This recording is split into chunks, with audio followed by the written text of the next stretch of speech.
अस्सलामुअलैकुम, very good morning. जागो लाहौर में खुश आमदीद। मैं हुई रबनास। मैं बिल्कुल ठीक ठाक हूँ और उम्मीद करती हूँ आप सब भी बिल्कुल खैरियत से होंगे और जहाँ भी होंगे एक अच्छी सुबह का आगाज़ कर रहे होंगे।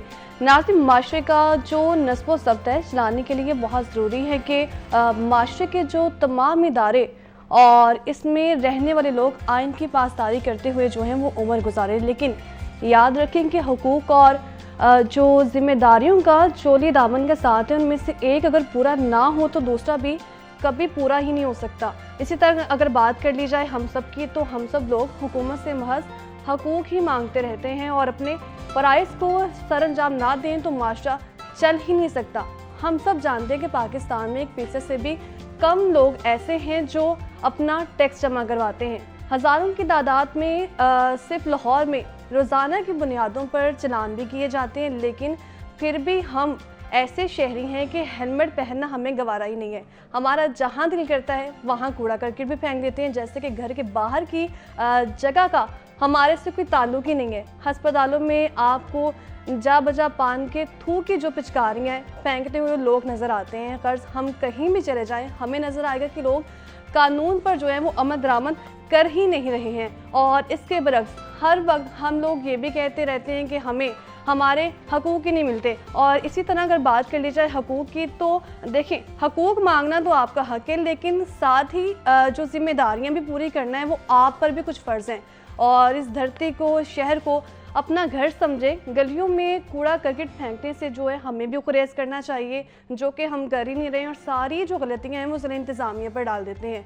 पार्कों और बागात को साफ़ सुथरा भी रखना चाहिए, लेकिन खुलेआम थूक फेंकने से जो है वो हमें गुरेज करनी चाहिए। अगर हम मगरिब को देखें तो वहाँ पर सिर्फ हुकूमतें ज़िम्मेदार नहीं हैं, बल्कि अवामी शौर भी तो बुलंद है। तो हमें भी इस चीज़ का ख्याल करना चाहिए और आवाम को अपनी ज़िम्मेदारियों का एहसास है। वो ये जानते भी हैं कि अगर कोई एक बंदा कोई मसला करेगा तो उसका हल तो माशरे के लोगों को मिलकर ही अदा करना पड़ेगा। इसी तरह अगर बात कर ली जाए, अगर कोई शख्स बिजली चोरी कर रहा है तो ये बात जहन में रखें कि इसकी बिजली की चोरी होने वाला जो नुकसान है वो सिर्फ उसको भुगतना नहीं पड़ेगा, पूरी कौम की जो जेब है उसमें से जो है नुकसान पूरा करना पड़ेगा। और अगर हम बात कर लें अपनी जो है वो रोज़मर्रा ज़िंदगी की, तो रोज़मर्रा की ज़िंदगी में इन छोटी छोटी चीज़ों पर अमल शुरू कर दें तो आप देखेंगे कि माशरे में जो किस कदर जल्द तब्दीली आ रही है और माशरा आगे भी बढ़ रहा है। तो आज का जो अच्छा मैसेज था वो आपने जान लिए। प्रोग्राम के अगले सेगमेंट की तरफ बढ़ लेते हैं और बात कर लेते हैं कि दुनिया भर में जो ख़वातीन हैं ज़िंदगी के हर शोबे में अपनी सलाहियतों का लोहा मनवा रही हैं। पाकिस्तान में भी अगर बात कर ली जाए तो पाकिस्तान में भी ख़वातीन की एक बड़ी तादाद जो है वो मुलाज़मत इख्तियार किए हुए हैं, जबकि कुछ ऐसी भी हैं जो किसी न किसी कारोबार में मुलविस हैं, छोटे और बड़े पैमाने पर अपना कारोबार करते हुए मुल्क की मईशत में अपना जो किरदार है वो अदा कर रही हैं। पाकिस्तान की तकरीबन जो निस्फ आबादी है वो ख़वातीन पर हम देखने के मुश्तमिल है और एक अंदाजे के मुताबिक जो ख़वातीन की मजमूई तादाद रोज़गार इख्तियार किए हुए हैं वो इसका 1% भी नहीं बनती। जो ख़वातीन अपना बिज़नेस शुरू करना चाहती हैं वो क्या करें, इस पर बात करने के लिए ख़वातीन के लिए ख़ास तौर पर मोटिवेशनल स्पीकर डॉक्टर नीला अनवर हमारे साथ प्रोग्राम में मौजूद हैं। आपको प्रोग्राम में वेलकम कहती हूँ। कैसी हैं आप? Thank you so much. First of all thank you very much for having me today. जी बिल्कुल ठीक ठाक, थैंक यू। तो नीला, जो कि हम आज बात करें नीला साहिबा ख़वातीन को बाइख्तियार बनाने की, तो सबसे पहले अगर घर से निकल के जॉब करनी है तो उसके लिए डिसीजन लेने में ही इतना टाइम लग जाता है। करनी चाहिए, नहीं करनी चाहिए, क्या कहेंगे आप इस पर? अच्छा, अगर मैं आपको अपनी ही एग्जांपल दूं तो it's been 21 years now I am working. अच्छा। और मैंने जैसे ही MSc MPhil किया और साथ ही मैंने जॉब स्टार्ट कर दी और फैमिली को भी मैनेज कर रही हूँ। मेरे 3 बच्चे भी हैं और मैं बहुत अच्छी तरह से मैनेज कर रही हूँ। तो मैं ख़वातीन को यही कहूँगी कि सबसे पहले तो अपने अंदर कॉन्फिडेंस लाएं। पाकिस्तान में to be perfectly honest with you बहुत टैलेंट है, बहुत टैलेंट है और बच्चियाँ, बेटियाँ ख़ास तौर पे बहुत ग्रो कर सकती हैं। इनफैक्ट हमारी UET में, क्योंकि I am full professor at UET Lahore और हमारी एक advance nano technology research lab है, मेरे पास लैब में बॉयज़ बहुत थोड़े हैं और ज़्यादातर फीमेल्स हैं, बच्चियाँ हैं जो टॉप कर रही हैं। इवन पूरी यूनिवर्सिटी में आप देखें तो 60 to 70% जो मेडल्स मिलते हैं जो अवार्ड्स मिलते हैं वो अब ख़वातीन को मिलते हैं, और इंजीनियरिंग में भी अब ख़वातीन जो है उनकी बहुत ज़्यादा स्ट्रेंथ हो गई है। तो मैं उनको यही कहूँगी ख़वातीन को कि डिसीजन मेकिंग पावर जो हमारे पाकिस्तान में है ना वो बहुत कम है। उसकी रीज़न क्या हो सकती है? हमारा जॉइंट फैमिली सिस्टम है। No doubt joint family system हमारे लिए एक ब्लेसिंग है, लेकिन एट द सेम टाइम जो हमारा जॉइंट फैमिली सिस्टम होता है उसमें ख़वातीन को थोड़ा सा बाज़ुकात डीमोटिवेट भी किया जाता है बेटों की निस्बत कि नहीं ऐसा नहीं करना, घर से ऐसे नहीं निकलना। तो उसमें थोड़ी सी मेरा ख्याल है कि इसको डिसीजन पावर उनको देनी चाहिए। और ख़वातीन जो है वो कुछ भी ज़िंदगी में कर सकती हैं, और अभी तो इतने इनोवेटिव प्रोजेक्ट्स चल रहे हैं। अभी तो फोरेंसिक साइंस आ गया है, बायोटेक्नोलॉजी आ गया है, एआई, कंप्यूटर साइंस में मैंने देखा है कि बच्चियां जो हैं, ख़वातीन जो हैं वो बहुत ज़्यादा ग्रो कर रही हैं। तो देयर मैनी फील्ड्स कि जिनमें जो ख़वातीन हैं वो ग्रो कर सकती हैं, लेकिन हमें उनको कॉन्फिडेंस देने की ज़रूरत है कि yes you can do it. घर से मिलना चाहिए, बिल्कुल घर से। यही मैंने कहा कि जॉइंट सिस्टम है, उसमें कई दफ़ा जो है वो आपको बहुत सारे लोग होते हैं इकट्ठे, अगर एक आपकी तारीफ़ करता है दूसरा स्नप करता है। तो मेरा ख्याल है कि ओवरऑल हमें थोड़ा सा माइंड सेट चेंज करना है। और एक चीज़ और आपके फोरम से बताऊँ कि हमें पेरेंट्स की भी काउंसलिंग करनी चाहिए, ताकि उनको पता हो कि फ़ीमेल को, ख़वातीन को कैसे बाहर निकालना है। और ख़वातीन के लिए मेरा स्पेशली ये है कि आप ऑनेस्टी और हार्ड वर्क के साथ काम करें। और दूसरा the basic thing is moral values. जब आप घर से बाहर निकलें तो आप अपने कैरेक्टर को, मॉरल कैरेक्टर को, वैल्यूज़ को जो है वो साथ लेके चलें। और फिर आप जो मर्ज़ी करें, जहाँ मर्ज़ी जाएं, जिस मर्ज़ी डिपार्टमेंट में काम करें, जिस मर्ज़ी कंपनी में काम करें, अगर आप अपनी मॉरल वैल्यूज़ को कैरी करती हैं तो you can do anything in this world. और वो कहते हैं ना कि सितारों से आगे जहाँ और भी हैं, तो it's a long way to go, so you can do whatever you want. तो पाकिस्तान में जो ख़वातीन हैं उनके लिए रोज़गार तो मौजूद है, लेकिन रोज़गार के जो मौके मौजूद है वो उनके मुताबिक भी हैं कि नहीं? कौन से मौके होने चाहिए जो ख़वातीन के लिए रोज़गार के लिए बेहतर हो सकते हैं? अच्छा, क्योंकि जो ख़वातीन हैं, जो गर्ल्स हैं, वो बहुत ब्रिलियंट हैं, बहुत ज़्यादा ग्रो कर रही हैं, और हमने देखा है हर शोबे में। तो मेरा ख्याल है कि कोई बाउंड्रीज़ नहीं होनी चाहिए। ये मेरी अपनी पर्सनल ओपिनियन है ख़वातीन के लिए, क्योंकि और हमारी, आपको पता है जो हमारी पॉपुलेशन है उसका 50% जो है वो आपके यंगस्टर्स हैं, और उसमें जो आगे जा रही हैं वो ख़वातीन है। तो मेरा ख्याल है कि ख़वातीन को आप ना स्टॉप करें। वो जो आपकी ड्रीम्स होते हैं ना, जो आप आइडियलाइज़ करती हैं, हर ख़वातीन के, हर यंगस्टर जो बच्ची है उसके जहन में होता है शुरू से, तो उसको फोर्स ना करें कि आपने मेडिकल ही में जाना है, आपने इंजीनियरिंग ही करनी है।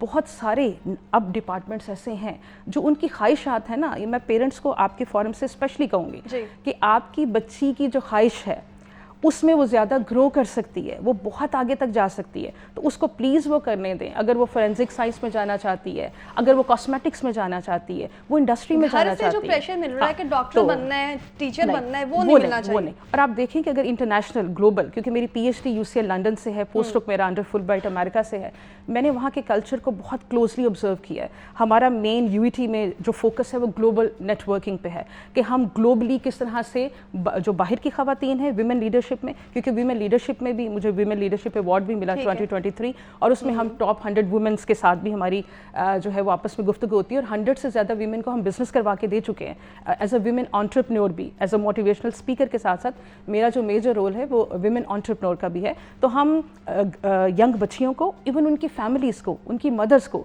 जहाँ पे रिसोर्सेज नहीं है, फाइनेंशियल असिस्टेंस बच्चियों के लिए, बच्चों के लिए, और उनकी फैमिलीज़ को बिज़नेस करा के, और बिज़नेस कोई भी छोटा बड़ा नहीं होता, डिग्री कोई भी, जो आपका शौक है आप उसमें बहुत ज़्यादा एक्सेल कर सकते हैं। अगर जैसे मैं हूँ, अगर मैंने FSC की है, मैं कहूँ मैंने मेडिकल ही में जाना है, लेकिन टीचिंग मेरा पैशन था, तो जो आपका पैशन है, अगर वही आपका, अगर आपका पैशन आपका प्रोफेशन है, तो you can literally, you can grow, और आप बहुत ज़्यादा ग्रो कर सकते हैं। तो जो ख़वातीन अपना बिजनेस शुरू करना चाहती हैं, उनको किस किस्म का बिजनेस करना चाहिए? चाहे वो घर में करना चाह रही हैं, बाहर ही शुरू करना चाह रही हैं, ऑनलाइन करना चाह रही हैं? अच्छा, उसमें मैं ये कहूँगी कि हमारी अक्सर जो यंग फीमेल्स हैं उनके साथ बात होती है, स्टूडेंट्स के साथ बात होती है, तो वो हमेशा हमें कहते हैं कि हम चाहते हैं ग्रो करना, बिज़नेस करना चाहते हैं, लेकिन हमारे पास पैसे नहीं हैं, हम क्या शुरू करें, कहाँ से शुरू करें? तो मैं उनको भी हमेशा यही कहती हूँ, और आपके फोरम से भी यही कहूँगी, जो जहाँ तक मैं जानती हूँ, बिज़नेस के लिए नो डाउट बिज़नेस के लिए पैसा होना चाहिए, लेकिन जो पैसा है वो प्रायोरिटी नहीं है। बिज़नेस में जितने बड़े लीडिंग इंडस्ट्रीज से मैं मिली हूँ, लीडर से मिली हूँ, या जितने अच्छे बिजनेस बिजनेस हैं या वुमेन एंटरप्रेन्योर से मिली हूँ, मैंने देखा है कि नंबर 1 पे, मेरा ख्याल है जितने भी बच्चे देख रहे हैं वो नोट डाउन करें इस चीज़ को, नंबर 1 इज़ योर ऑनेस्टी। ठीक है, if you are honest you can do anything in this world. Number 1 पे ऑनेस्टी है, फिर second is hard work. If you are hard working, ठीक है, you can earn anything in this world. And third number पे जो है वो आपका पैसा है, मनी है। तो इसका मतलब है अगर आप ऑनेस्ट हैं और आप you are dealing with honesty and you are doing hard work, ठीक है, उसके बाद पैसा है। क्यों, और मैं क्यों ये कह रही हूँ, मैंने बहुत सारे ऐसे बच्चों को देखा है, बच्चियों को देखा है, जब आप ऑनेस्टी के साथ कोई काम करते हैं, सपोज आपके पास 10,000 है, आप ऑनेस्टी के साथ काम करते हैं, बहुत बड़े बड़े बिजनेसमैन को मैंने देखा है, लोग ढूंढते हैं ऐसे लोगों को जो ऑनेस्ट होते हैं, वे अपना पैसा इन्वेस्ट करना चाहते हैं। 10,000 में बिजनेस कर सकते हैं। 10,000 में वो स्टार्ट लें। आपके साथ बहुत सारे ऐसे लोग मिल जाते हैं जो देख रहे होते हैं कि who is the honest one, हम किसको ले सकते हैं। और ऑनेस्टी के साथ अगर हार्ड वर्क एड अप हो गया तो लोगों को पता है कि अगर इसको मैं 10,000 दूंगा, अगर मैं 10 लाख भी इस पे इन्वेस्ट करूंगा, इस बच्चे पे या बच्ची पे, तो ये ग्रो कर सकती है। आपको इन्वेस्टर्स मिल जाते हैं। क्यों? क्योंकि आपका ट्रस्ट डेवलप होता है। और सारी गेम मार्केट में बिजनेस की लेवल ऑफ ट्रस्ट की है। अगर आप लेवल ऑफ ट्रस्ट डेवलप करते हैं तो बहुत सारे लोग हैं जो आते हैं, हमें लोग कहते हैं आके कि जी हम इन्वेस्ट करना चाहते हैं, आप हमारा इतना ले लें, 50 लाख ले लें, इतना ले लें। तो स्टार्ट आप छोटे लेवल से करें, जितना आपके पास है। इवन 10,000 मैंने देखा है बच्चियों को, 1-2 मैं टॉक शोज़ में थी, वहाँ पे उन्होंने अपने किचन से स्टार्ट किया। अच्छा। और उन्होंने लिटरली कहा कि मैंने अपने घर के किचन से, घर की जो मशीन थी उनसे जूस बनाना शुरू किया, घर के चूल्हे से मैंने खाना बनाना शुरू किया और मैंने उसको दिया। और उसके बाद उनकी किचन कुजीन और किचन की बहुत बड़ी वैरायटी, और अब वो हिट है, हर शो में जाते। तो कहने का मकसद ये है कि पैसा जो है वो कोई बाउंड्री नहीं है। प्लीज़ ये कहना छोड़ दें कि पैसा होगा तो हम डिपेंडेंट हैं, हमारे पास पैसा नहीं है, हम इंडिपेंडेंट होंगे। आप अपने आप को ग्रो करवाएं, यानी कि खवातीन कम पैसों में भी बिजनेस बिल्कुल कर सकती हैं। और देयर मेनी वेज, वो घर बैठ के करें। हमने बहुत सारी जो फीमेल्स थी उनको पैसे देने के बजाय हमने उनको सिलाई मशीन लेके दी, हमने उनको डिफरेंट तरह की छोटी छोटी चीज़ें दी। क्यों? क्योंकि वो इंडिपेंडेंट हो। आप स्टार्ट लें कम से और अच्छा काम करें, ईमानदारी से काम करेंगे तो वो डेफिनेटली ग्रो करेगा। और हमें पता है कि इस्लाम में जब आप ईमानदारी से काम करते हैं तो वो तो अल्लाह ताला की तरफ से भी आपको हेल्प मिलती है, तो आप डेफिनेटली ग्रो करते हैं। सो इसमें प्लीज़ आप जो हैं अपना दिल छोटा ना करें और ये ना कहें, मैं अपने स्टूडेंट से कहती हूँ कि प्लीज़ ये ना कहें कि मैडम हमारे पास पैसे नहीं है लिहाजा हम इसलिए बैठे हैं। बहुत सारे लोग हैं जो आपको लेना चाहते हैं, उनको आपकी एबिलिटीज का पता होना चाहिए। लेकिन जो फील्ड में बिजनेस करना चाह रही हैं तो घर के जो बिजनेस है बताएं आपने कि घर में कुकिंग से स्टार्ट किया जा सकता है, कपड़े से स्टार्ट किया जा सकता है। फील्ड में जो काम करना चाहती हैं वो कौन सा बिजनेस कर सकती हैं? अच्छा, फील्ड भी बहुत सारे हैं, ठीक है, बहुत सारी कंपनीज हैं। पहले ये होता था कि जी बॉयज़ को लेते थे, फीमेल की जॉब्स नहीं होती थी। अब आप यकीन करेंगे कि पिछले दिनों मैं स्टेट बैंक के ऑफिस में भी गई, मैंने वहाँ पे देख के मेरा बहुत दिल खुश हुआ।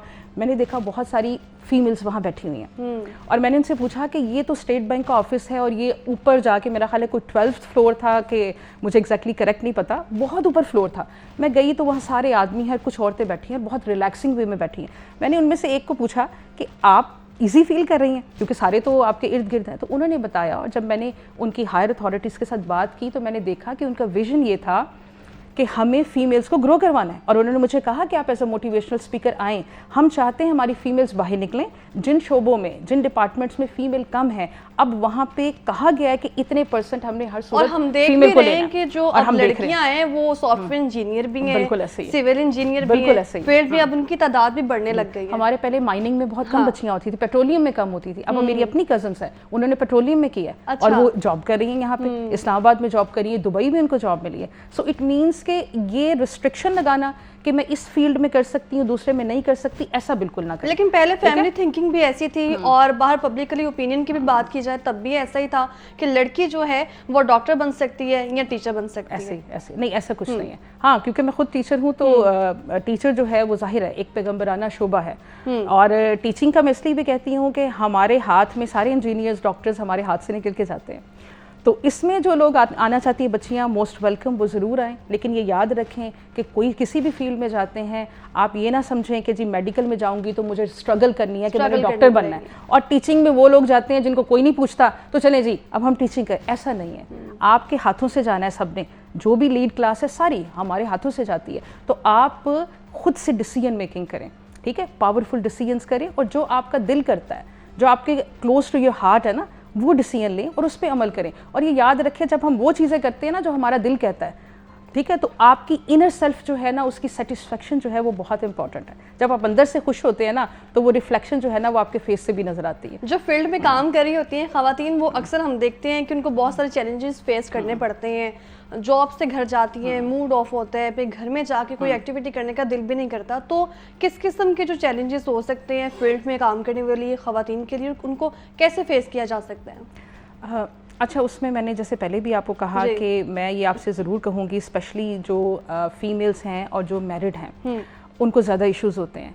क्योंकि जब वो जॉब से जाती हैं घर, तो घर वाले समझ रहे होते हैं कि अब ये घर आ गई है, बच्चों को भी इनके छोड़ दिया जाए, माँ आ गई है, अब बच्चे भी चले जाए, किचन भी छोड़ दिया जाए, खाना भी ये बनाएगी, अब शाम की चाय भी ये बनाएगी। वो आपको ज़ीरो से शुरू करते हैं, हालांकि आप बाहर जॉब में अपना 100% दे के आ रही होती हैं और आपकी एनर्जी लेवल ज़ीरो पे होता है। और वो आपको वो ये सोचते हैं कि जी नहीं, अब ये आ गई है, अब सारा काम इन्होंने शुरू करना है। तो मेरी ना पेरेंट्स से और जो ससुराल वाले हैं और जो हस्बैंड्स हैं, उनसे मेरी ये रिक्वेस्ट है कि प्लीज़, वो भी इंसान है, जब वो आएँ तो उनको थोड़ा सा मार्जिन रेस्ट करने का मौका दिया जाए, उनको रेस्ट करने का मौका दें। और उनके साथ पैरेलल, बाहर के मुल्कों में क्यों ग्रोथ है, इसलिए उनका ज़्यादा अच्छा है रेट कि वहाँ पे जो फीमेल और मेल है वो घर आके पैरेलल दोनों काम करते हैं, क्योंकि बाहर भी दोनों काम करते हैं। तो ये हमारी अनफॉर्चुनेटली हमारी सोसाइटी में ये एक ड्रॉबैक है कि हम उनको वो मार्जिन, वो कुशन नहीं देते। तो मेरी ये रिक्वेस्ट है आपके फॉर्म से कि प्लीज़ इस चीज़ को अंडरस्टैंड करें और घर में। और मैं फिर कहूँगी कि काउंसलिंग सेशंस होने चाहिए आपके घर के वालिदैन के होने चाहिए, आपके ससुराल के पेरेंट्स के होने चाहिए, आपकी mother in law, father in law जो है। और घर में जो इस वक्त इन्वायरमेंट मिल रहा होता है, उसमें मुख्तलिफ सेशन होने चाहिए ख़वातीन के लिए भी। और फील्ड में काम करने वाली ख़वातीन किस तरह से काम कर सकती हैं, उनको किन चैलेंजेस का सामना करना पड़ता है और उनसे उन्हें किस तरह से फेस करना चाहिए, इस पर बात करने के लिए डॉक्टर अनीला अनवर हमारे साथ प्रोग्राम में मौजूद थी। बहुत शुक्रिया आपका। और अपने अगले सेगमेंट की तरफ बढ़ते हैं और बात कर लेते हैं बच्चों की सेहत और नशोनुमा के हवाले से। तो बच्चों की सेहत और उनकी नशोनुमा और साथ ही साथ जो जिस्मानी तब्दीलियाँ हर वालिदैन के लिए सबसे इस वक्त अहम मौजू है। लेकिन अगर आपके नन्हे बच्चे के बाल अचानक ही झड़ने लगे हैं, तो ये ना सिर्फ परेशानी का बायस बनता है, बल्कि जो वालिदैन हैं उनके जहन में कई सवालात भी जन्म लेते हैं। छोटे बच्चों में बालों का झड़ना एक आम मसला बनता जा रहा है, तो वहीं इसकी वजूहात भी हैं। और वजूहात आम ग़िज़ाई कमी, तनाव, हार्मोनी तब्दीलियाँ या कुछ जल्दी बीमारियाँ भी हो सकती हैं। लेकिन इस मसले को हरगिज़ भी नज़रअंदाज नहीं किया जा सकता, क्योंकि इसको अगर आपने नज़रअंदाज किया तो ये नुकसानदेह साबित हो सकता है।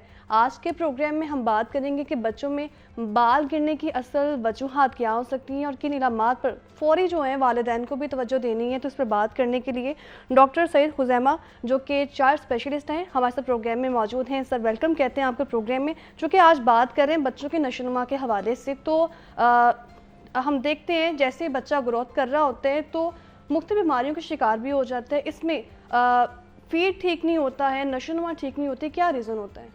बिस्मिल्लाहिर्रहमानिर्रहीम।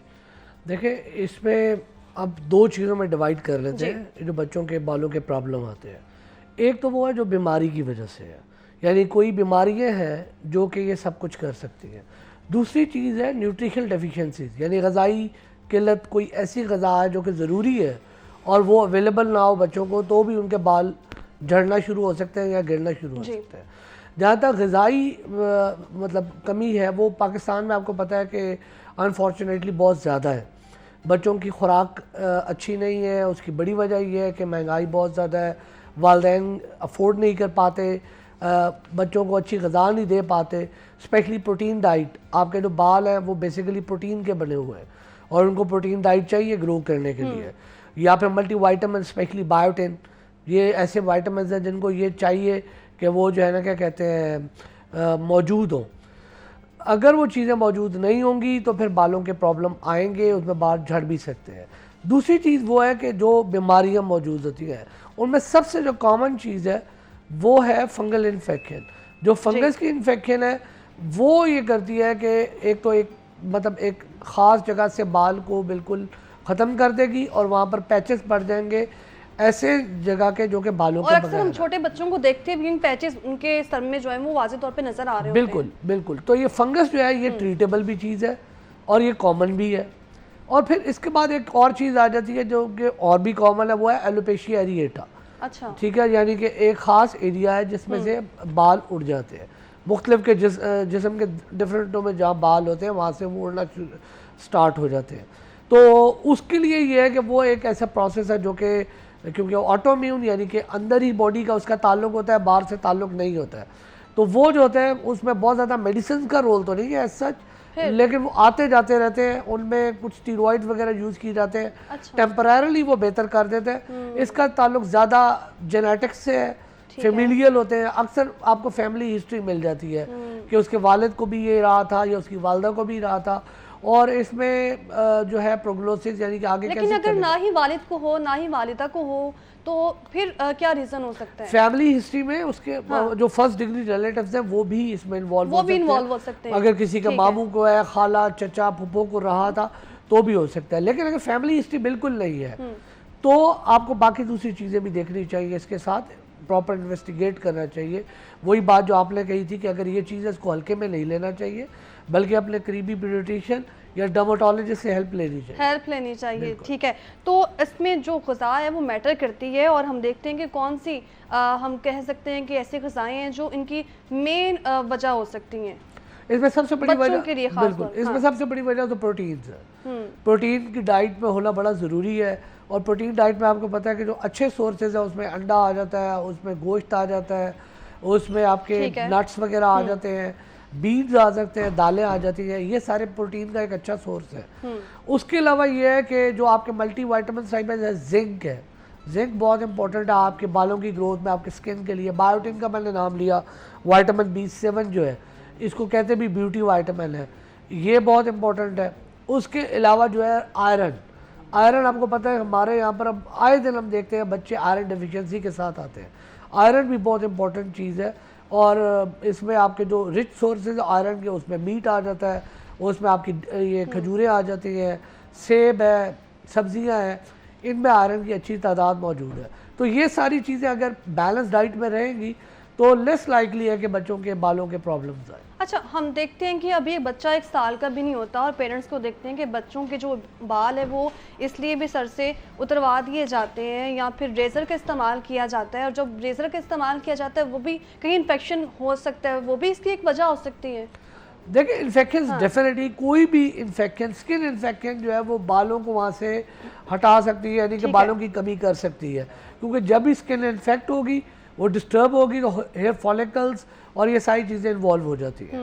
तो ज़्यादा कॉमन जो है वो फंगल इन्फेक्शन देखी गई है, लेकिन लिटरली कोई भी इन्फेक्शन हो, चाहे वो मतलब मैन हैंडलिंग की वजह से हो या किसी वजह से भी हो, वो कर सकती है, बिल्कुल कर सकती है। तो इस दौरान जो वालिदैन हैं उनको किस किस्म की जो है वो दवाइयाँ इस्तेमाल करनी चाहिए, शैम्पू इस्तेमाल करना चाहिए, ख़ास तौर पर जो कुदरती चीज़ें हमारे पास मौजूद हैं, ऑयल कौन सा इस्तेमाल किया जा सकता है? देखिए इसमें सबसे अहम चीज़ ये है कि खुद से कोई मेडिकेशन नहीं करनी चाहिए। खुद से करनी ही नहीं है बिल्कुल भी कोई मेडिसिन नहीं। अक्सर पाकिस्तान में देखा ये गया है कि कोई प्रॉब्लम नजर आती है तो गले इवन बीमार भी हो गए तो सबसे पहले तो घर में मेडिसिन लेने। औरतें जो है वो लोग वैसे ही मशवरे, सारे ही डॉक्टर बन के उनको मशवरे दे रहे होते हैं, वो जी फलां को ये हुआ था तो ये मेडिसिन यूज़ की थी, बड़ी इफेक्टिव थी, आप भी यूज़ करें। अपने बच्चे पे बिल्कुल भी आप लोग कोई एक्सपेरिमेंट नहीं करें। ठीक है, आपको बेस्ट ये है कि आप किसी भी चाइल्ड स्पेशलिस्ट या डर्मेटोलॉजिस्ट की हेल्प लें। हाँ, ऑयलिंग की जहाँ तक बात की, देखिए जितने भी नेचुरल ऑयल है, जितने भी हैं, चाहे वो सरसों का तेल है, चाहे वो आलमंड ऑयल है, चाहे वो मतलब आपका जो है कोकोनट ऑयल है, ये जितने नेचुरल ऑयल है ये आप रूटीन में भी यूज़ कर सकते हैं और इनका बेनिफिट्स काफ़ी ज़्यादा है। इसमें कोई मनामलात नहीं है और ये हर्बल चीज़ें हैं, इसमें you don't even have to ask your doctors, आपको खुद ही आप ये यूज़ कर सकते हैं। तो सबसे अच्छा इसके लिए ऑयल कौन सा हो सकता है, क्या सिर्फ ऑयल ही लगाना चाहिए या उसमें हम कोई चीज़ भी ऐड कर के लगा सकते हैं? स्पेसिफिक ऑयल इसके लिए नहीं है, आपको ये नहीं कह सकते कि फलां तेल यूज़ करेंगे। अक्सर हम सुनते हैं कि सरसों का तेल ही मस्ट है सर के लिए, तो वो तो लास्ट में। ऐसा नहीं है, देखिए आपका सरसों का तेल भी बहुत अच्छा तेल है, लेकिन बाकी तेल भी जो नेचुरल चीज़ों से बने हुए हैं वो जैसे कि आपका आलमंड ऑयल भी बहुत इफेक्टिव है, कोकोनट ऑयल भी बहुत इफेक्टिव है, अनियन का भी बहुत इंपॉर्टेंट है। ये सारे एक अच्छा रोल अदा करते हैं, मिक्स करके भी लगाया जा सकता है। बिल्कुल ऐसे भी किया जा सकता है। आपने देखा होगा कि ऑनलाइन आपको इतने ऑयल मिलते हैं, उनका क्लेम यही होता है कि देखिए हमने नेचुरल इंग्रेडिएंट्स यूज़ किए हैं और ये आपकी बालों की ग्रोथ के लिए बहुत अच्छे हैं और वो बीच में ये भी बता देते हैं कि हमने बायोटिन के कैप्सूल्स भी डाले हुए हैं, जिंक भी डाला हुआ है, फलां भी डाला हुआ है। वो तो खैर उनकी एक एडवर्टीजमेंट होती है, वो अल्लाह ही बेहतर जानता है उसमें वो चीज़ें होती हैं कि नहीं है। अब जहाँ तक वो बात आ गई, उसमें मैं ये नहीं कहूँगा कि कोई स्पेसिफिक चीज़ ऑयल है जो कि इसको बेनिफिट करेगा। हाँ, तमाम ऑयल इसको बेनिफिट कर सकते हैं, आप कोई से भी तेल इस्तेमाल कर सकते हैं। और वैसे भी ऑयलिंग जो है वो बड़ी अच्छी चीज़ है बालों के लिए, स्किन के लिए, स्पेशली अगर आपकी ड्राइनेस बहुत ज़्यादा है। ठीक है, तो ऑयल जो है यानी इस्तेमाल किया जा सकता है। अक्सर हम देखते हैं जो पेरेंट हैं घर में, वो बच्चा अभी ग्रोथ कर रहा होता है तो मुख्तलिफ़ किस्म के शैम्पूज जो हैं, ब्रांड के शैम्पूज जो हैं वो सर पे इस्तेमाल करना शुरू हो जाते हैं। और ये शैम्पू जो ख़रीदे जाते हैं बच्चों के लिए, यही कह के परचेज़ किए जाते हैं कि विदाउट केमिकल भी है ये। तो वो शैम्पू कितने जो है वो नुकसानदेह साबित हो सकते हैं इस सिचुएशन में? देखिए, जितने भी शैम्पूज हैं या जितने भी केमिकल्स होते हैं वो एक ख़ास हद तक तो यूज़ किए जा सकते हैं। ठीक है। बच्चों की जो स्किन है वो हमसे भी ज़्यादा सेंसिटिव है, स्पेशली फेस को ले, स्कैल्प को ले, स्किन को ले, ये वैसी बॉडी की एक सेंसिटिव पार्ट ऑफ स्किन है। और जब बच्चों की बात करते हैं तो वो और ज़्यादा सेंसिटिव है।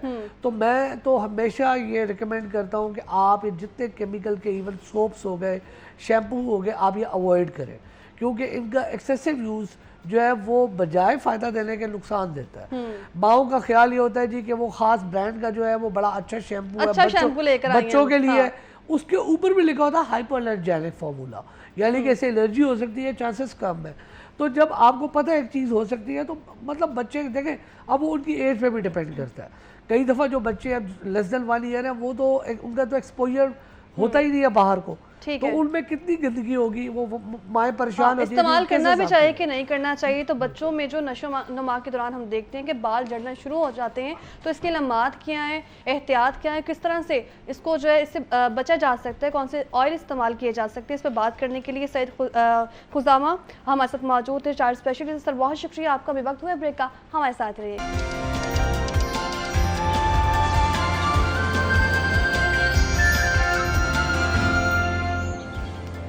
Welcome back. ब्रेक से हम वापस आ चुके हैं और अगले सेगमेंट की तरफ बढ़ते हैं और बात कर लेते हैं शहर लाहौर की। तो शहर लाहौर में इस वक्त पहला जो ट्रांसपोर्ट टावर है उसको बनाने का फैसला किया गया है और वज़ीर आला पंजाब ने 5 अरब 60 करोड़ रुपए से ट्रांसपोर्ट टावर बनाने की जो है वो मंजूरी भी दे दी है। टावर की हम बात करें तो ट्रांसपोर्ट टावर की स्कीम को आइंदा माली साल 2025-26 में जो है वो मुकम्मल किया जाएगा। और वज़ीर आला पंजाब मरीम नवाज़ का जो टावर के लिए सरकारी ज़मीन की दस्तयाबी है उसको भी यकीनी बनाने का हुक्म है। तो वहीं पर ज़मीन दस्तयाब ना हो तो अराज़ी की ख़रीदारी के लिए इजाफी फ़ंड्स भी मुख्तस किए जाएंगे। और इस पर बात करने के लिए हमारे साथ इस वक्त मौजूद हैं director automotive engineering UET Ali साहब। सर कैसे हैं आप? अल्हम्दुलिल्लाह ठीक ठाक जी। सर चूँकि एक हुकूमत की जानिब से डिसीजन लिया गया है ट्रांसपोर्ट टावर बनाने का, तो ये डिसीजन किस बेस पर लिया गया, इस पर कैसे काम किया जाएगा? ये एक तो पहली तो बात एक बहुत अच्छा फ़ैसला है, क्योंकि दुनिया जा रही है ऑटोनमस ड्राइविंग की तरफ जी। कि ट्रक गाड़ियाँ वगैरह ने खुद से विदाउट ड्राइवरलेस ड्राइविंग जाएगी। 2035 तक 60% गाड़ियाँ ऑटोनमस होंगी दुनिया भर में। उसके लिए this would be the foundation stone towards that step. अब हम सबके फ़ोनों में GPS है, हम सबकी पॉकेट्स में GPS है, यानी data is everywhere, data is recorded. अब that data needs to be centralised और ये इकदाम would make that data central. अगर अभी हमने घर से निकलना और हम जाते हैं गूगल के ऊपर कि हम ना लेट्स से हमने दुनिया न्यूज़ जाना है, तो it will tell us the shortest way which is the least which has the least traffic.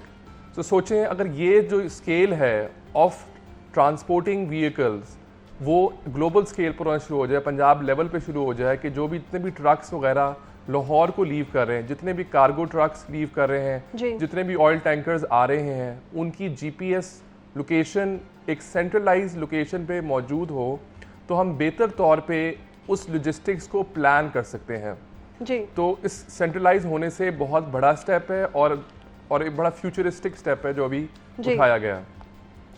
तो ये स्टेप तो उठाया गया है, लेकिन बात वही है कि अगर किसी भी टावर को बनाने का सोचा जाता है, इससे पहले हम लोग स्मोक टावर का भी सुन रहे थे, वो बनाया तो गया लेकिन वो किस तरह से काम कर रहा है ये अभी तक आम शहरों को भी नहीं पता। तो ये बनाया जाएगा तो इसका बेनिफिट क्या होगा शहर लाहौर के लिए ख़ास तौर पर?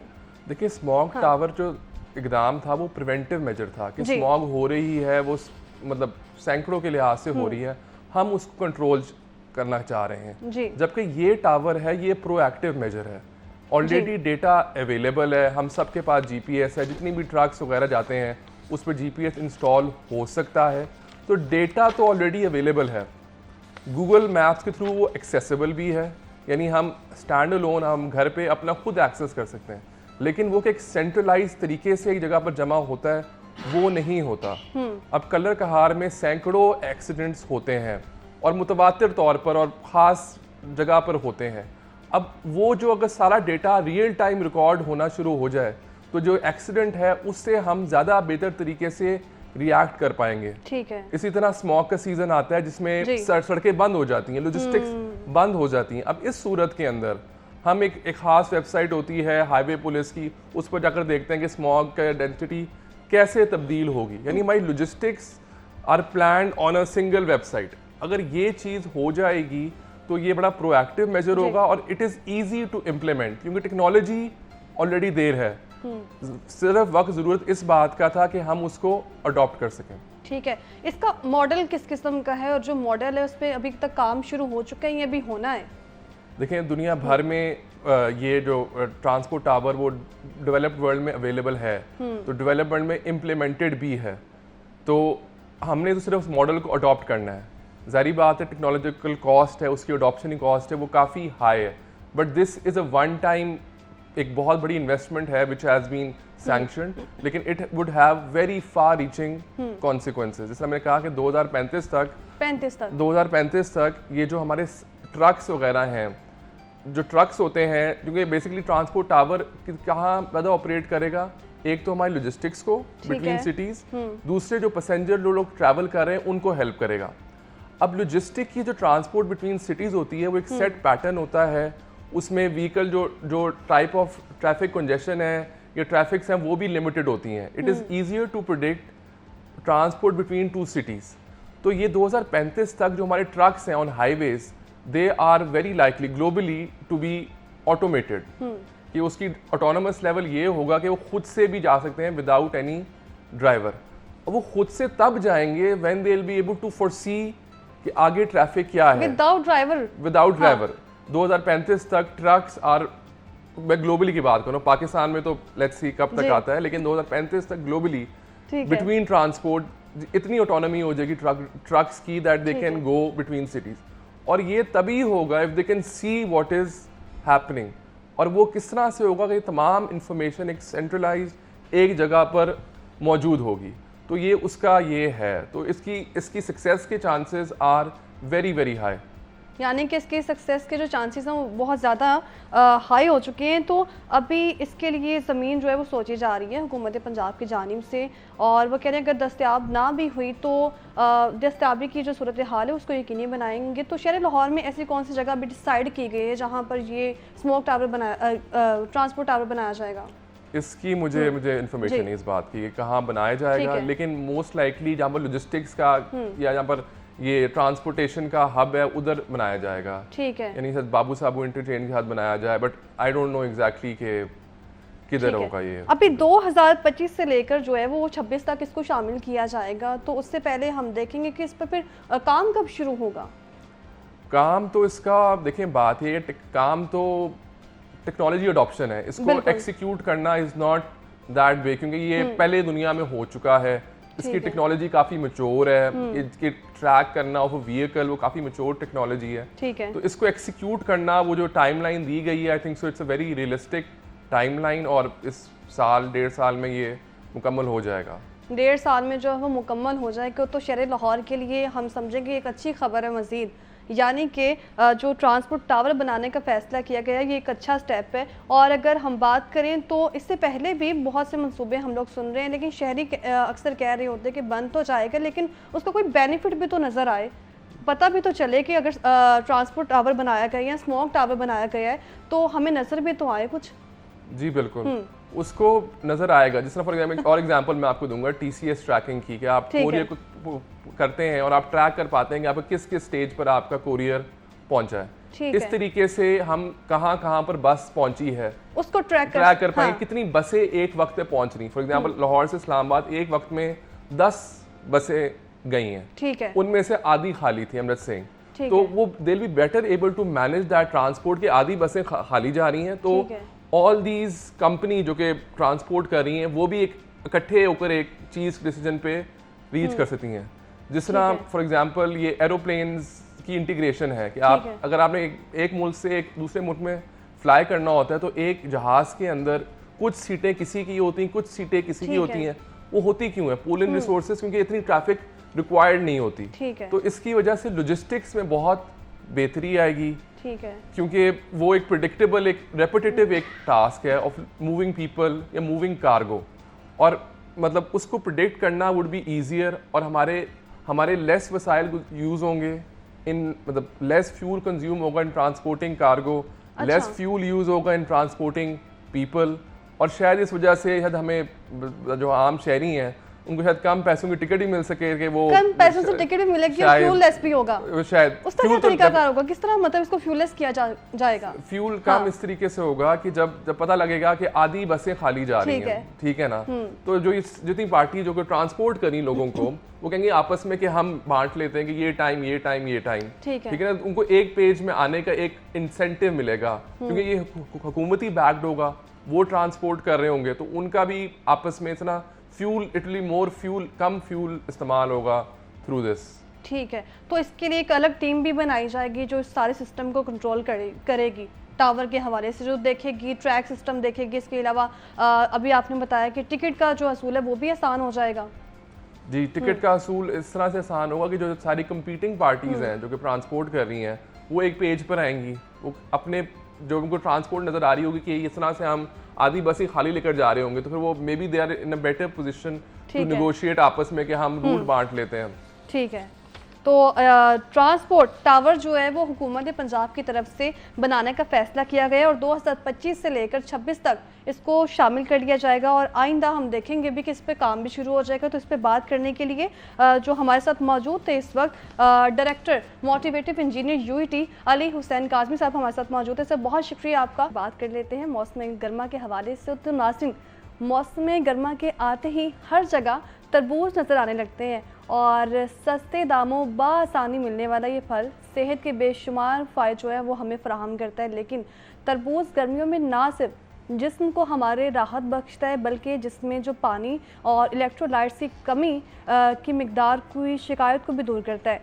और तपते गर्म मौसम में तरबूज इंसान के लिए कुदरत की जानिब से एक रसीला और मीठा तोहफ़ा है। तो वहीं जिससे तकरीबन हर उम्र का जो फ़र्द है वो ना सिर्फ पसंद करता है बल्कि उसे नत नए तरीक़ों से खाने से लुत्फ़अंदोज़ भी होता है। गर्मियों में ज़्यादा पसीना आने की सूरत में अगर पानी की कमी होगी तो ये एक आम बात है, लेकिन अगर इसका हल है तो वो ये वाला फल है, यानी कि तरबूज इस्तेमाल किया जा सकता है और इस पर बात करेंगे। और इसके अलावा तरबूज खाने से सेहत पर होने वाले जो हैरानकुन फ़वाइद हैं वो कौन से हैं, तो वो जानने के लिए डॉक्टर मुनीबा हमारे साथ मौजूद हैं प्रोग्राम में, जो कि न्यूट्रिशन है। उनसे बात कर लेते हैं। मुनीबा, वेलकम कहते हैं आपके प्रोग्राम में। कैसी हैं आप? अल्हम्दुलिल्लाह मैं ठीक, आप सुनाएं आप कैसे मैं हैं? बिल्कुल ठीक ठाक। अच्छा, चूँकि हम बात कर रहे हैं मौसम गर्मा की सौगात है, तरबूज फल एक ऐसा फल जो कि हमारी पानी की कमी को भी पूरा करता है, लेकिन जो तरबूज के हमारी सेहत पर होने वाले हैरत अंगेज जो असरात हैं वो किस किस्म के हैं?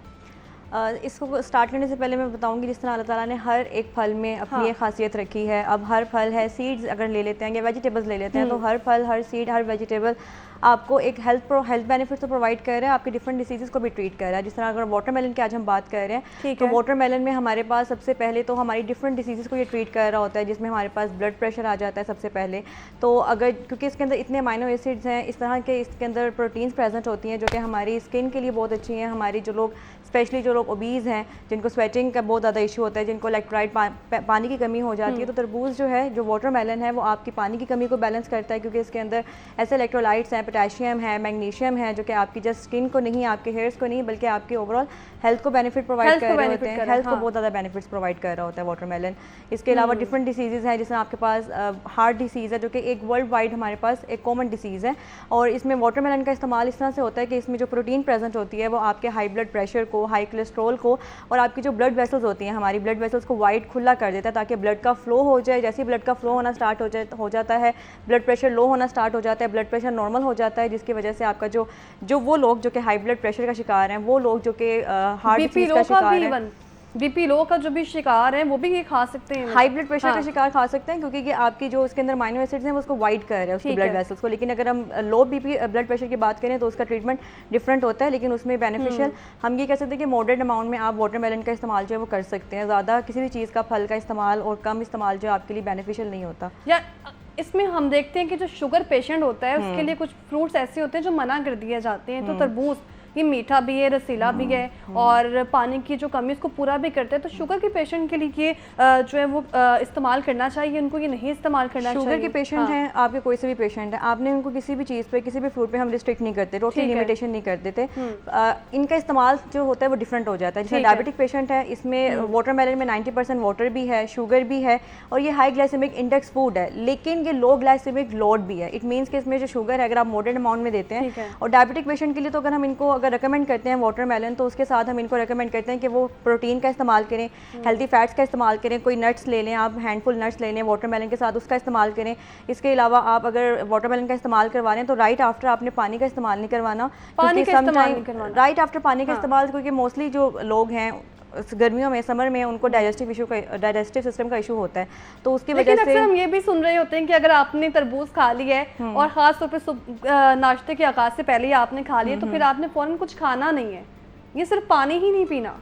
नहीं, अगर हम स्टमक एम्प्टी स्टमक बात करें, जैसे डायबिटिक पेशेंट की हमने भी बात की है, तो एम्प्टी स्टमक हम उनको रिकमेंड नहीं करते, क्योंकि ठीक ये है। यानी वो इसके अंदर खाली पेट ना शुगर खाएं। नहीं, खाली पेट नहीं खा सकते ठीक आप, है। क्योंकि अगर आप नॉर्मल पर्सन की भी बात करें तो हम खाली पेट रिकमेंड नहीं करते हैं, क्योंकि इसके अंदर शुगर लेवल मतलब इतना होता है कि आपका जो, जैसे कि आप इसको इंटेक करते हैं, खाली पेट इंटेक करते हैं, तो आपका शुगर लेवल स्पाइक कर जाता है, इंक्रीज हो जाता है, जिसकी वजह से पूरा डे जो है आप सुस्ती का भी शिकार होते हैं और आपको क्रेविंग्स जो है वो बहुत ज़्यादा होना स्टार्ट हो जाती हैं। आप ओबेसिटी और ओबेसिटी एक वैसी रूट कॉज है डिफरेंट डिसीज़ के, आप वहाँ पर शिकार होना स्टार्ट हो जाते हैं। लेकिन अगर खाने की बात करें, इसका जो तरीका इस्तेमाल है खाने का वो ये कि बिफोर मील नहीं आप देना, इन बिटवीन मील दे सकते हैं, खाना खाने के बाद आप इसका इस्तेमाल करवा सकते हैं फल का, या खाने के दरमियान या खाने के दरमियान आप ठीक करवा है, सकते यानी हैं, कि बट खाली पेट आप खाली इसको पेट नहीं नहीं करवा खा सकते सकते हैं, चाहे वो शुगर का पेशेंट है या हेल्दी नहीं पर्सन है। ठीक है। अच्छा, सुर्ख और मीठे तरबूज की पहचान कैसे की जा सकती है? क्योंकि अक्सर जब हम खरीदने जाते हैं तो दुकानदार को हम कहते हैं पहले ये चेक करवाएं फिर ही खरीदेंगे, उसमें या फिर हम दुकानदार को भी थोड़ा नुकसान कर देते हैं चेक करने की सूरत में, तो हम खुद कैसे पहचान करते हैं उसकी? इसकी पहचान यही होती है कि क्योंकि हमारे पास जितने भी तरबूज यहाँ पर हम लोग मार्केट में देखते हैं, शॉपकीपर से ले रहे होते हैं, उसके अंदर उन्होंने इंजेक्ट किया होता है, केमिकल इंजेक्ट किए हुए होते हैं।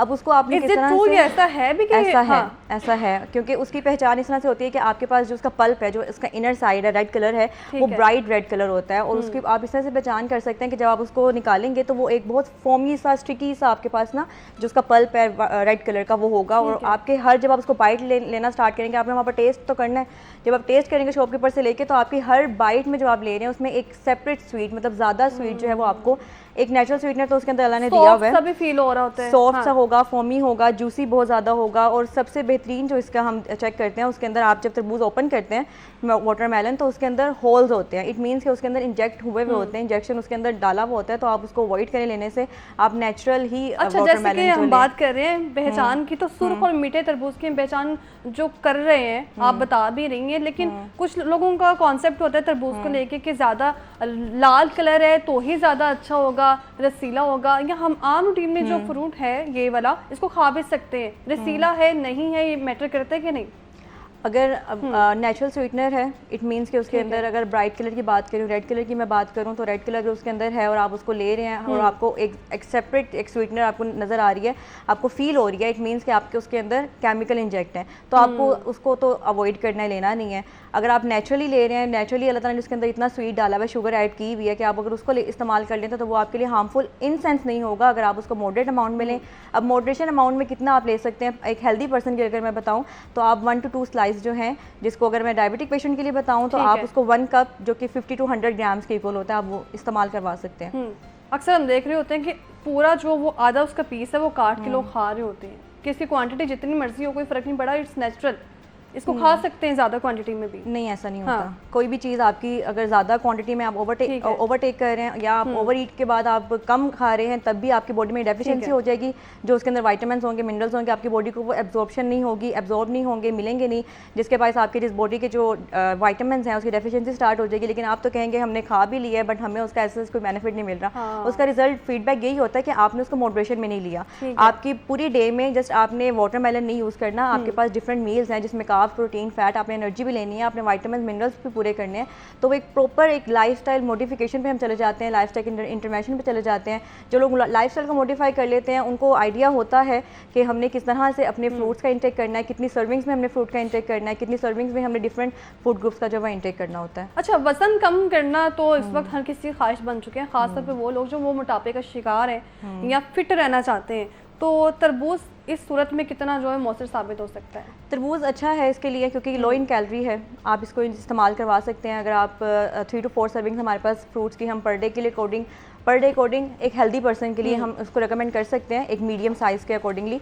तो आप उसमें यही है कि आपने अगर तरबूज का इस्तेमाल करवाना है तो 1 to 2 स्लाइसेस का इस्तेमाल करवाएं, क्योंकि इसमें वाटर कंटेंट अच्छा है, फाइबर बहुत ज़्यादा अमाउंट में प्रेजेंट होता है इसके अंदर, प्लस इसके अंदर जो ये है कि इसमें कैलोरीज जो हैं वो लो होती हैं। तो आप इसको एज अ वेट मैनेजमेंट के लिए भी इसको इस्तेमाल करवा सकते हैं। वेट मैनेजमेंट के लिए भी इसको इस्तेमाल किया जा सकता है, ना सिर्फ पानी की कमी को बल्कि वेट को भी मेंटेन रखने के लिए इस्तेमाल कर सकते हैं। तो मुनीबा, अक्सर हम सीड्स का भी सुन रहे होते हैं कि आप सीड्स इस्तेमाल करें, वो भी अच्छे हैं स्किन के लिए भी, बालों के लिए भी, प्रोटीन होते हैं उसमें, फाइबर्स होते हैं। लेकिन जो वाटरमेलन के सीड्स की अगर मैं बात करूं तो वो खाने चाहिए कि नहीं खाने चाहिए? सीड्स आप कोई भी इस्तेमाल कर रहे हैं, वो मेलन के हैं या वाटरमेलन के हैं, मेलन फैमिली कोई भी आप सीड इस्तेमाल कर रहे हैं, आपने जब उसको अगर आप रोस्ट करेंगे उसमें सॉल्ट ऐड कर रहे हैं तो वो आपके लिए नुकसानदेह, क्योंकि उसमें सोडियम की क्वांटिटी अमाउंट आप बढ़ा देते हैं। तो आपने जब भी सीड इस्तेमाल करने हैं आपने उसको पैन में लेना है और आपने हल्का सा उसको रोस्ट करना है। इट मीन्स कि उसका आपने सॉल्ट उसमें ऐड नहीं करना, कोई आपने उसके अंदर ऑयल ऐड नहीं करना, जस्ट आपने उसको रोस्ट करना है, देन आप उसको खा सकते हैं। इसमें भी अच्छे अमाउंट में फाइबर भी है, हेल्दी फैट्स भी हैं, प्रोटीन के अमाउंट में बहुत अच्छी प्रेजेंट होती है। तो आप सीड का इस्तेमाल वाटरमेलन के कर सकते हैं, वाटरमेलन के सीड्स का इस्तेमाल कर सकते हैं। लेकिन हम लोग अक्सर सुन रहे होते हैं कि नहीं आप वाटरमेलन ज़रूर खाएं लेकिन सीड्स ना खाएं इसके। बेसिकली वो पेशेंट जिनको किडनी फेलियर होता है, जिनको बेसिकली हम उनको रेकमेंड नहीं करते हैं, और वो लोग क्योंकि इसके अंदर पोटेशियम बहुत अच्छे अमाउंट में प्रेजेंट होता है, और वो लोग जो कि ऑलरेडी पोटेशियम रिस्ट्रिक्ट डाइट पर होते हैं, जिनको हमने पोटेशियम बहुत कम अमाउंट में रेकमेंड करना होता है, तो उसके लिए भी हम कहते हैं कि आप जो है वाटरमेलन प्लस सीड्स जो है उसको अवॉइड करें, लिमिटेशन में ले जाएं। इस्तेमाल भी किया जा सकता है जो तरबूज के सीड्स हैं। और इसके अलावा जो शुगर के पेशेंट है या फिर अपना वेट जो है वो कम करना चाह रहे हैं, रिड्यूस करना चाह रहे हैं, उस सूरत भी आप जो है वो वाटरमेलन का जो है वो इंटेक कर सकते हैं। इस पर बात करने के लिए डॉक्टर मुनीबा न्यूट्रिशन हमारे साथ मौजूद थी, बहुत शुक्रिया आपका। अभी वक्त हुआ है ब्रेक का, हमारे साथ ही रहिएगा।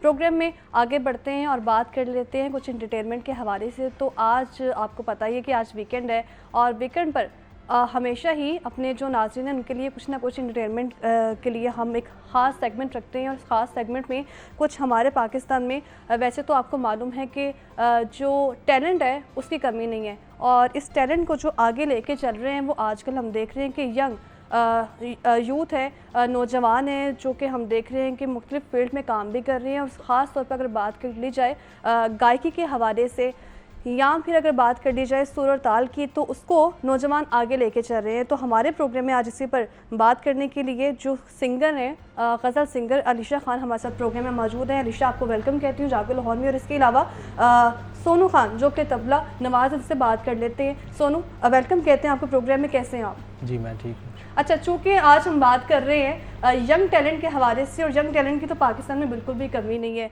तो और बात कर ली जाए अलीशा, तो अलीशा मुझे ये बताएं कि आपने गज़ल को ज़्यादा तरजीह दी है। हम देख रहे हैं कि अभी जो टैलेंट आ रहा है, नौजवान आ रहे हैं, वो गाने जो उनको रीमिक्स करके भी गा रहे हैं, तो आपने गज़ल को तरजीह दी, कब सीखा, कैसे सीखा, किससे सीखा? सबसे पहले तो अस्सलाम वालेकुम। वालेकुम सलाम। और बड़ा शुक्रगुज़ार हूँ कि आप लोगों ने मदू किया है। और गज़ल का सफ़र ये है कि मुझे शुरू से ही गज़ल पसंद थी। अच्छा। घर में म्यूज़िक का माहौल था, ठीक है, और म्यूज़िक सुनते थे घर में सारे। तो हालांकि मेरे वालिद साहब को पंजाबी गाने का ज़्यादा शौक़ था, पंजाबी गाने लिखते भी वो बड़े अच्छे हैं और ख़ुद गाते भी बड़ा अच्छा थे। अच्छा। लेकिन मुझे गज़ल का और क्लासिकल म्यूज़िक का शौक़ पड़ा।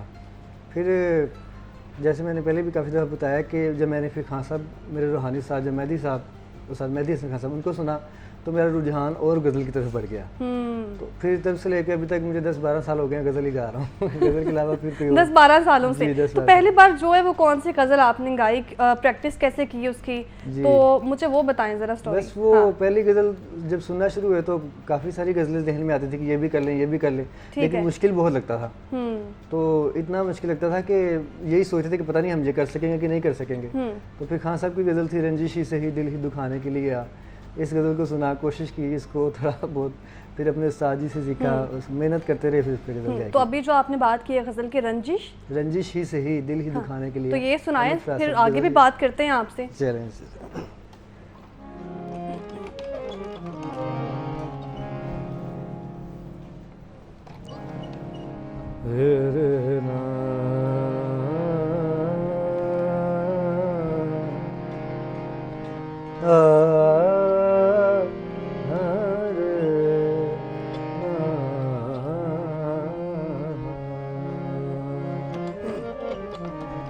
निरे गा मा जा निरे सा नि दा पा मा गा पा रे ग रे नि धा नि रे सा। रंजिशी से ही दिल ही दुखाने के लिए आ, रंजिशी से ही आखिर से मुझे छोड़ के जाने के लिए आ, रंजिशी से ही दिल ही दुखाने के लिए आ, रंजिशी से ही।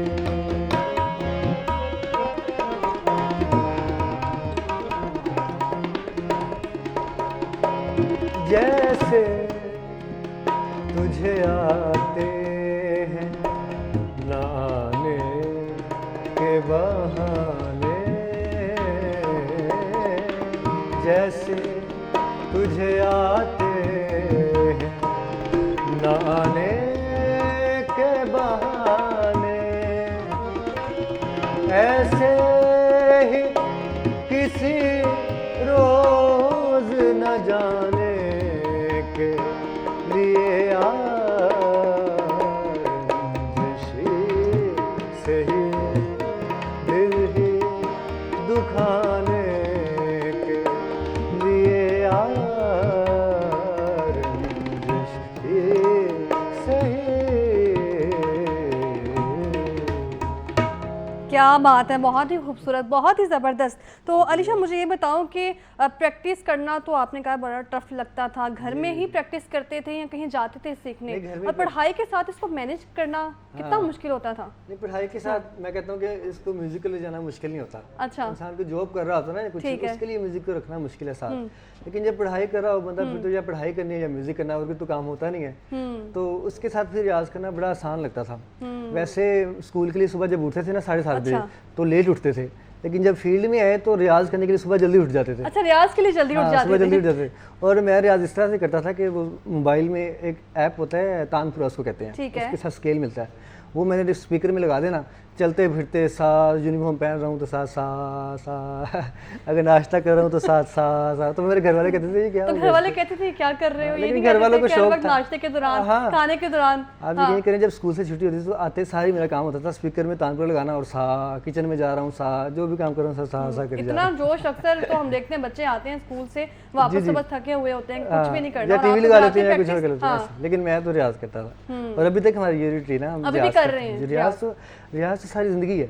ये आप जैसे अपने जिस्म को ताकत देने के लिए खाना खाते हैं, ठीक है, तो इसके लिए रियाज जो है ना वो इसकी डाइट है, खाना है इसका वो। अच्छा, पढ़ाई की बात कर रहे हैं, पढ़ा क्या हुआ है? और मैं ग्रेजुएशन कर रहा हूँ जीसी यूनिवर्सिटी से। ठीक है, किस में? उर्दू लिटरेचर पढ़ रहा हूँ मैं। उर्दू लिटरेचर, ठीक है। और ये भी मैं गज़ल की वजह से ही पढ़ रहा हूँ। मैं यही सोच रही थी कि अभी यकीनन आपने उर्दू लिटरेचर या उर्दू का ही कोई सब्जेक्ट आपने रखा होगा, तो मुझे बताएं कि आगे जो है इसको कैसे लेके चलना है और इन फ्यूचर क्या सोचा हुआ है इसके बारे में? फ्यूचर मैंने सोचा हुआ है ये कि मैंने अपना एक म्यूज़िक स्कूल बनाना है। जिसमें बच्चों को ट्रेनिंग बाकायदा म्यूज़िक की दी जाएगी। मेरा ये एक विजन है और इंशाल्लाह इस पर काम करेंगे आगे। अभी पढ़ाई भी साथ चल रही है, साथ साथ इवेंट्स भी कर रहे हैं जिस यूनिवर्सिटी। साथ साथ इवेंट भी चल रहे हैं, जी क्या बात सारा है। कुछ साथ लेके चलना पड़ता है। अच्छा जी, और गजल, ये हाँ हाँ, जी आप पूछिए। गजल तो हम लोग सुन ही रहे हैं, लेकिन गजल का जो उसको तड़का लगाने के लिए तबला भी बहुत जरूरी है, बहुत साथ ज़रूरी में है। इंस्ट्रूमेंट होना तो बहुत जरूरी है। तो तबला नवाज सोनू भी हमारे साथ ही मौजूद है। अच्छा सोनू, मुझे ये बताएं कि कितना शौक था, और ये बजाना मुझे तो देख के इसको बड़ा मुश्किल लग रहा है, तो कैसे सीखा इसको? ये मेरे वालिद साहब का शौक़ था ठीक है। कि मैं म्यूज़िक सीखूं। हम्म, तो मैं 7-8 साल का था जब से शुरू किया है। अभी मुझे 12 साल हो गए हैं प्रॉपर सीखते हुए। ये फिर मैं इसको जबरदस्ती समझूं कि वालिद साहब को शौक था, आपका भी कोई नहीं, इंटरेस्ट था? मेरा था। अच्छा, मेरा था। ये शौक से ही है, शौक होगा तो फिर आएगा, शौक वही हो गया। खान साहब की बात है कि घर में म्यूज़िक था तो शौक़ बढ़ गया। फिर तो 12 जी जी किस उम्र में आपने जो है इसको पहली बार बजाना सीखा? यही कोई 10-12 साल की उम्र में मैंने। 10-12 साल की जी। उम्र में, और 10-12 साल की उम्र में तो हम देख रहे होते हैं कि बच्चे जो बाहर गली में खेल रहे होते हैं, जी, जी। क्रिकेट खेल रहे होते हैं या घर में खेल रहे होते हैं, लेकिन आपने तो छोटी एज में ही इसको सीखा है। तो प्रैक्टिस करते हुए कोई मुश्किल लगता हो कि थक गया हूँ, बस अब कुछ और सोच लूँ करने का? मुश्किल होता ज़रूर है, लेकिन मेहनत करने से वो आसान भी हो जाता है। ये मैंने अपने उस्ताद जी से सीखा है।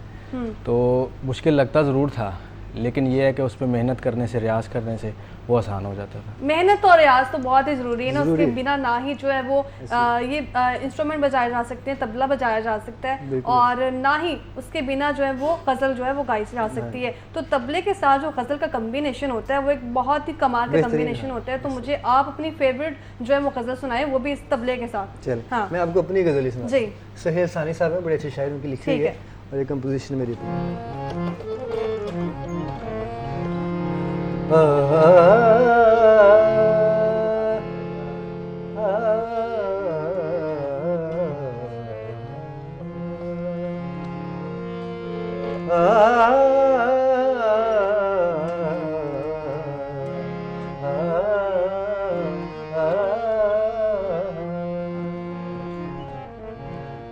कहीं भी बाखुदा कोई नहीं है, कहीं भी बाखुदा कोई नहीं है, यकीनन आप सा कोई नहीं है, कहीं भी बाखुदा कोई नहीं है।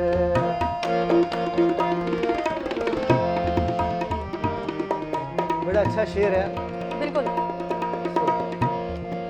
मैं कैसे हाथ तुझको छोड़ने दूं, मैं कैसे हाथ तुझको छोड़ने दूं, मैं कैसे हाथ तुझको छोड़ने दूं, मेरा तेरे सिवा कोई नहीं है, मेरा तेरे सिवा कोई नहीं है, यकीनन आप सा कोई नहीं है, कहीं भी बाखुदा कोई नहीं है।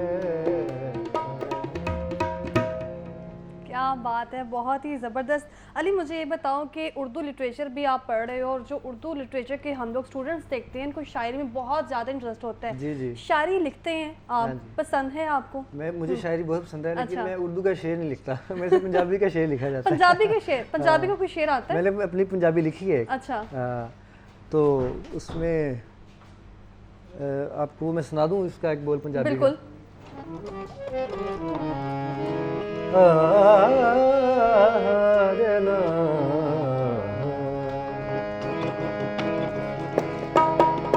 ਐਵੇਂ ਦੂਰ ਦੂਰ ਰਹਿੰਦਾ ਏ, ਐਵੇਂ ਮੁਖੜਾ ਲਗਾਉਂਦਾ ਏ,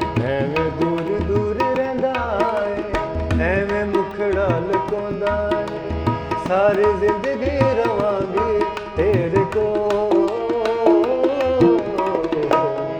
माहिरे एक बार आजा मेरे कोल वे माहिरे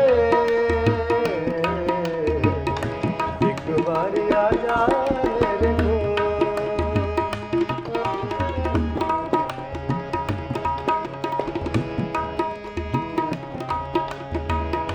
सुखा वाली जिंदगी दा लारा लाके टुर गयो साडे नसीबां दा खलारा पाके टुर गयो सुखा वाली जिंदगी दा लारा लाके टुर गयो साडे नसीबां दा खलारा पाके टुर गयो हुण मुड़ के न तके एवें दूर दूर वसे सारी जिंदगी रवांगी तेरे को माहिरे एक बार आजा मेरे कोल वे अच्छा, ये हाथों की बहुत ज़बरदस्त, ये हाथों की मूवमेंट इसमें मस्ट होती है कि आप ऐसे ऐसे किए बिना भी मतलब हाँ, ये नेचुरल होता है ना सुर का अच्छा, ये नेचुरल होता है। ये ठीक है, natural है। आपने बताया कि आप इवेंट पर भी जाते हैं, तो कोई ऐसा इवेंट जो बहुत ही यादगार रहा हो और जहाँ पर दाद मिली और बड़ा फख्र महसूस हुआ हो? जी जी, एक इवेंट हुआ था उस्ताद मेहदी हसन खान साहब की ट्रिब्यूट पेश किया था टोबा टैक्सिंग में। ठीक है। तो वहाँ पे जब मैं गया मैं बड़ा डरा हुआ था, मैंने कहा ये तो बड़ा बैकवर्ड सा इलाका है, यहाँ पे तो वो पगड़ियों वाले और धोतियों वाले इस तरह के लोग हैं, तो ये गज़ल क्या सुनेंगे। मैं बहुत डरा हुआ था और आप यकीन करें वो मेरी सोच से भी ज़्यादा अच्छा प्रोग्राम, मुझे आज तक याद है वो 2.5 घंटे में वहाँ पे गाया हूँ और सिर्फ गज़लें 2.5 घंटे वहाँ पे गाया और सिर्फ गज़लें मेहदी साहब की। ठीक है। और एक बंदा बीच में से उठा, उसने कहा कि यार अब लास्ट पे कुछ कवाली सुनाए, तो लोगों ने उसको बिठा दिया, 200-250 बंदा बैठा था, लोगों ने उसको बिठा दिया कि भाई बैठें, वो देखें क्या काम शुरू हुआ है, ये काम सुने, कवाली को भी छोड़ दें, अभी गज़ल का काम रखें। तो मेरे लिए बड़ा यादगार प्रोग्राम रहा, बेहतरीन। क्या बात है, उस वक्त ऐसी कौन सी वहाँ पे आप गज़ल- यकीन करें हाँ। लोग वहाँ पे आके जज्बाती हो गए, रोने लग गए। अच्छा, इतना जज्बाती। एक डॉक्टर साहब थे, वो कहते हैं मैं जब क्लिनिक को अपने बंद करा था, मैं कहता था कि यंग सा लड़का है, इसने क्या गज़ल गानी, टाइम वेस्ट होगा मेरा जाके। लेकिन मैं यहाँ पे आया हूँ और मुझे लगा कि मैंने सही किया यहाँ पे, वो रोने लग गया। वो इतना अच्छा वो प्रोग्राम हुआ था।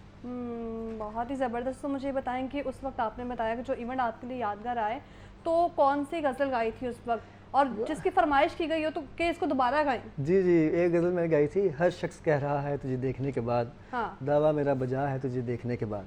ये बड़ी खूबसूरत गज़ल लिखी हुई है, इसकी बड़ी मुझे पुरजोर फरमाइश है और मैंने बार बार इसको गज़ल को गाया। फिर गोज़ रासी बात पे बरसों के याराने गए, इस तरह की गज़लें, गुलों में रंग भरे। और यानी कि हमारे जो इस वक्त पाकिस्तान में यंग टैलेंट हैं वो आगे बढ़ते चले जा रहे हैं और ख़ास तौर पे वो अगर बात कर ली जाए सिंगिंग की, गज़ल की या फिर इंस्ट्रूमेंट को बजाने की या फिर तबला नवाज की अगर बात कर दी जाए तो उसका भी अभी फील्ड में अच्छा काम है। तो सिंगर अली शाह हमारे साथ मौजूद थे जो कि गज़ल भी गाते हैं और इसके अलावा जो तबला नवाज सोनू खान हमारे साथ मौजूद थे। आप दोनों का बहुत शुक्रिया। हमें दीजिए इजाज़त। अल्लाह हाफ़िज़।